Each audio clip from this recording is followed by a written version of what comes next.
అంటే అంత గొప్పది. ఎక్కడో ఉన్న తాడేపల్లి రాఘవనారాయణ శాస్త్రి గారి గురించి పరమాచార్య స్వామి వారికి అన్నీ తెలుసు. పరమాచార్య స్వామి వారి గురుత్వం మీద ఆయన ఏకంగా గొప్ప గొప్ప స్తోత్రాలే చేశారు. అవి గురు శిష్య సంబంధాలంటే అంత పరమ పవిత్రంగా ఉండేవి.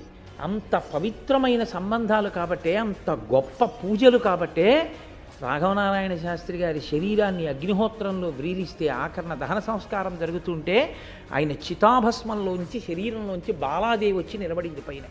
అంటే ఎంత గొప్పగా గురువుల మాటల్ని విశ్వసించి తాపత్రయంతో నిలబడ్డారో, ఎంత పూనికతో నిలబడ్డారో మీరు ఆలోచించండి.